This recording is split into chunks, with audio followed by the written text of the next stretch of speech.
Welcome to Mind Your Mental Health channel. This is our 6th episode. This episode we are going to talk about emotions, which is another important aspect of the mind. It is salt and pepper of life. Without emotions, life will be bland, probably unlivable. So let's see what is emotion and why do we need it and what it does. Okay? In the last episode, I've drawn a parallel between computer and the mind. If you recall, I talked about different component of the computer. Input device, which is our keyboard and mouse and the microphone, through which we input the data or information into the computer. And it also consists of CPU, central processing unit, which processes the data, whatever we give in or whatever we send into the computer. Then we have output devices in a computer. Our computer monitor and the speakers are the output device through which we see what is happening in the computer. What we want from the computer is given through the monitor and the speaker and printer. If you have a printer, you print it out. These are all different aspects of the computer. I've drawn a parallel with the mind, where mind has an input device. Our 5 senses are input device. We see, we touch, we taste, we hear. All these senses, sensory modalities or sensory parts of the body takes in the information which goes into the brain and gets analyzed and stored. And when I talked about thought, I said how the thought retrieves the information what we have stored it, which we obtained by perception, faculty called perception, and then we analyze those bits of information and our thought process begins and ends. So that is about perception and thought. And we said that emotion is another aspect of the mind, which is also very important in functioning, day-to-day functioning of a human being, not only human being, any living being, any animal kingdom. So what is emotion? Emotions are mind's reaction to an incident, to the environment, to happenings, to a thought. These are all reactions. Now, there is something happening which is very horrific. Then I react with an emotion. I react with certain emotion, probably the fear or panic, whatever it is. This is emotion. It has a different component. One is the information what we get, the thought or information what we get. Suppose I see a very poisonous snake, cobra here. Then that information goes into the brain and then that triggers a thought process. It happens in a fraction of a second. Then I perceive that as a danger. Then that leads on to emotion, a fear, a panic. And that fear triggers certain physiological changes in the body. And that physiological changes are perceived by the mind and the body, and the whole emotion is perceived. So it has a component of thinking or thought or information, and that information triggers certain physiological changes, and that is perceived as a fear. And then based on that fear, we act. We express and we act. When we talk about emotion, we need to talk about 2 other words. These are all very common words. We use it in our day-to-day life. Emotion is one. The second one is feeling. Third one is mood. We need to know the difference between these 3. Emotions are, as I said, it's reactionary. It's a reaction to a information what we received, our experience what we have. This reaction produces certain changes in the body and in the mind, and that is perceived. So it is a momentary, it's a short-lived. Emotions are short-lived. And you might ask me, what is feeling then? What is emotion? What is feeling? Both are same, isn't it? There's a subtle difference there. When I have that emotion, let's say fear as an emotion, when I perceive it, When I realize that I have a fear and all the accompanying physiological changes, we'll come to that a little later, physiological changes, and it lasts for some time, then it is feeling. Feeling is experience. Feeling is what subjective phenomena, where I feel the fear, I feel the happiness, I feel the disgust. So that is the feeling. Feeling lasts little more. So it is called feeling. So emotions and feeling. What is mood? Mood is something, a sustained feeling or sustained emotion is called mood. It lasts over a period of time. It is not momentary, it is not only reactionary, it starts and continues for some more time. It may not be very specific. It may not be that I see a snake here and I get a fear, that is emotion. That fear lasts longer till the snake is removed or move away. That is a feeling. I am feeling that there is a threat. I might die. That snake might bite me. And when the snake is gone, everything is fine. Still, I might have continuing anxiety or fear. It might last for longer. It might last for a day or two. That is mood. Mood is sustained emotion. It may not be a specific. It is kind of a generalized. So mood. So we need to know emotion, feeling and mood. Because we need to know this because we have a set of psychological disorders called mood disorders. We will discuss that in detail when we come to the individual disorders. So we know what is emotion now, feeling and mood. Okay, what are moods? I mean, is there a types of mood? All of us know there are different types of mood. A number of researchers now, starting from philosopher to psychologists, sociologists and psychiatrists, try to analyze the emotions. Initially, the theory was there were 4 basic emotions. They are basic because they are fundamental emotions. And so these emotions are there in everybody. And this is something very basic and very essential. Next question is, do we need emotion? Can we do away with the emotion? Because fear is very unpleasant emotion. Sadness is very unpleasant emotion. Disgust is another unpleasant emotion. Suspicion is another emotion which is not so good. Why should go through all those things? Let's do with the emotion. Can we? No. Because emotions have certain functions. Emotions have protective functions of an organism. I am talking about not only human being, I am talking about whole animal kingdom. They also have emotions. So emotion serves as a protective mechanism. Emotion serves as an enabling factor. It makes people do things. Okay. So let us come back to the 4 basic emotions. What are they? Fear is one emotion, and anger is another emotion. Happiness is one emotion, sadness is one emotion. These are the 4 basic fundamental emotions. After that, number of researchers came up with 7 emotions. Then they said there are 27 emotions. There are numbers have been added, but these 4 are basic emotions. Let's take fear. Why we say basic? Because it's essential. It is not only basic, it is also essential for a human being, for a living organism, because it acts as a protective mechanism. I'll explain to that. The fear, when the person gets a fear, when there is something threatening, it could be life-threatening, it could be threatening to his self-esteem, it threatening to career, it can be anything. The threat. That threat induces certain thought process, and it recognizes the enormity of the problem, what he is going to face. That triggers certain bodily changes. Okay, let's see what are these bodily changes. When I talked about the brain and the mind, if you recall, I told you, brain is in layers. Topmost layer is cerebrum. That's where all thinking and our vision, everything is there. So that's the cerebrum.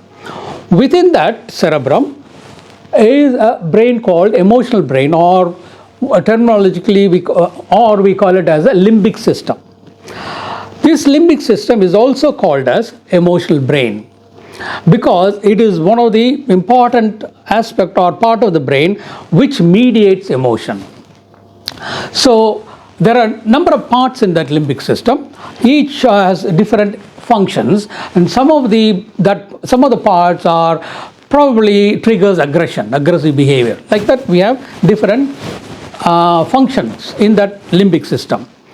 And that limbic system is also closely related to nervous system. One aspect of nervous system is what we call as autonomous nervous system.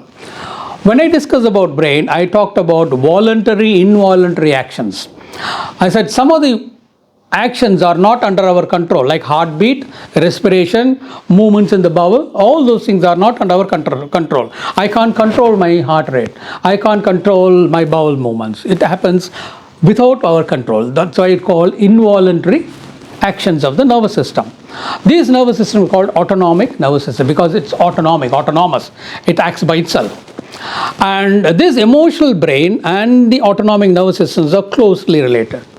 So when the brain, the cerebrum, perceives the information and realizes that as a trigger, perceives that as a threat, then it immediately activates the autonomic nervous system.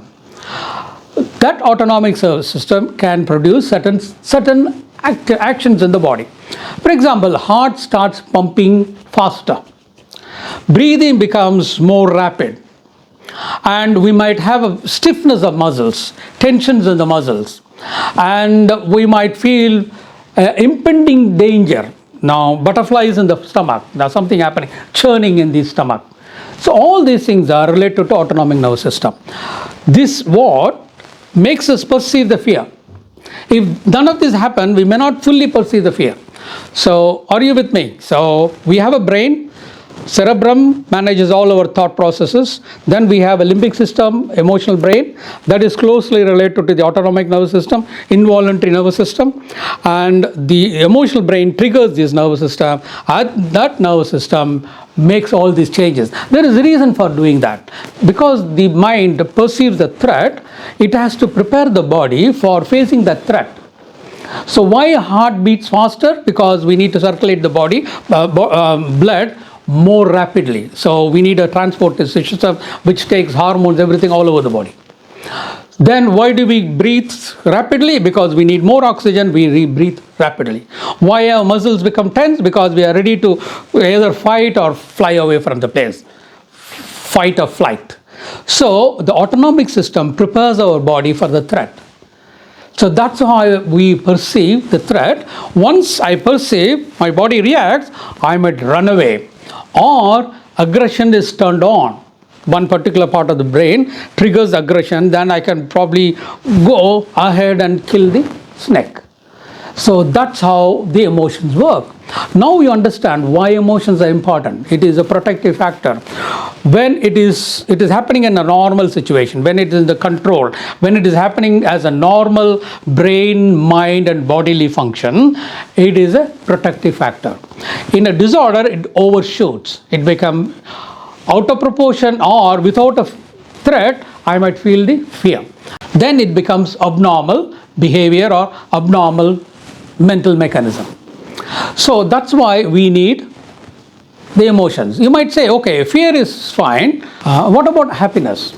Okay, happiness is something which we experience, something which makes us happy. Happiness is the emotion which makes us do things, enables us to do things. Fear is the one which makes you run away or fight, protect yourself. Happiness or joy is something which makes you do things which is needed for your life process or life cycle. For example, sexual activity. Sexual activity is a joyous or happy activity which is necessary to propagate the generation. So imagine if there is sexual activities does not have any pleasure, any joy, anything, then people may not indulge in it. They might think it's additional work. Why should I do it? So nature has linked the positive emotion and a particular activity so that that activity is done. That activity is enabled. That's why we need emotion. The emotion is an essential part of our life. It can also become a problem in life when it becomes abnormal emotions. Okay, so far we discussed about emotions, feelings, mood. I talked about the structure brain, cerebrum, emotional brain, all those things.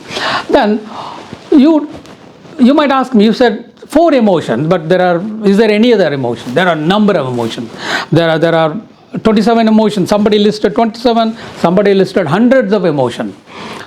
The happiness, joy, cheerfulness, suspicion, anger, aggressions, all these things are emotions. Disgust, all these things are emotions. The emotions are multiple.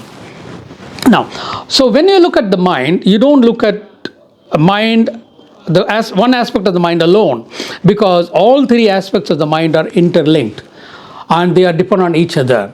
If I have a thought which is very fearsome, that can trigger a thought process. I will think about it, then I react emotionally. Accordingly, I will either express myself in my facial expression or bodily language, or I'll run away due to the fear. If I am happy, respectively, my mood, everything, my expression, everything changes. When I talked about emotion, I said the thought process and bodily changes. The third one is expression of the emotion. Emotions, if I keep it to myself, nobody is going to know. Emotion is one way of communicating my mental activity. If somebody cracks a joke, I smile or I laugh it out and I say, oh, it's a great joke, then that is a communication giving. That communication is, I have listened what you said and I enjoyed it. It's a nice joke and appreciating it. It's a communication. It is one of the output device. Emotions can be one of the output device. Remember, computer, input device, central processing unit and output device. Emotion can be one of the output device, because emotions tells the people what I'm thinking, what I'm experiencing, what's going on in me. So, among the expression, most important is facial expression. The researchers say about 70% of our emotions are conveyed through our facial expression, because we have a number of muscles in our face. Each muscle will act during the emotions. Tremulousness and tearfulness. There are many emotions which can be expressed through our face. And face is very important. And then we have a behavior. Behavior, for example, if I am fearful, I might be fidgety, I might be wringing my hands, or I might sit at the edge of the chair and then sit quietly, and then probably I'll be breathing more and I can feel the palpitation, heart beating faster. That's a behavior. That's a body language I'll have. If I am happy, that's going to transform into my body language. I'll be more relaxed, my hand movements, my body posture, everything is going to change according to my mood. So facial expression, body language are very important aspects in our system which expresses emotion. Not only that, there is a third component which is speech. Speech is another output device. Like you put in a data into the computer and you expect the computer to tell you something. Now we have artificial intelligence, we can do so many things. We can ask the computer to answer some of the questions. Then computer tells you, gives you answer by recorded message or whatever it is. Like that, that's an output. Like that, mind or our mind has output device. One of the output devices is speech, what we speak. So our emotions can also be expressed through our speech. So my face, my speech, when I say speech, tone of the speech, speed of the speech. Anxious people can talk rapidly. Anxious people can also talk loudly. Extremely happy people can talk loudly, but their facial expression will be in happiness. And extremely disgusting, you have a different kind of a facial expression, and their thought content will be different, than their speech will be different. So your speech modulates according to your emotions. We will have certain control over it, but you can't completely control. People can always perceive that you're angry, or you're sad, or you're happy. Okay. So these are all some of the aspects of the emotions. The last aspect of emotion is your behavior, how you behave. So emotion triggers our behavior. Now I said, as I given an example, there's a snake here, I run away. Running away is a behavior. I'm escaping from the threat. And I'm feeling very angry. Anger is one of the emotion. And anger triggers aggression. I behave aggressively. That is another behavior. So emotions can also trigger behavior, and emotion, perception, thought can trigger a particular emotion. That emotion can trigger a behavior. Now, when I talked about thought, I said we perceive information, use that for thinking. When we perceive the information, we can perceive the information with emotions. Suppose I see a very horrific car accident. Then when I see it, I'm going to be quite anxious about it. I might have a fear. And that fear, that information, that accident, what I saw visually is recorded in my brain with that emotion, that fear. When I think about it again, after a couple of days, still the emotions would come out. Still I have a little bit of, not the kind of fear what I had at that spot, but I might have some fear, recall of some emotions also. So the information is clubbed together most of the time with an emotion and stored. When you retrieve that information, emotions also do come with that. So that way, emotions and thought and perception are interlinked. They are all depend on each other. All together, emotion, thought and perception together produces a behavior. And this behavior is another important aspect of the mind.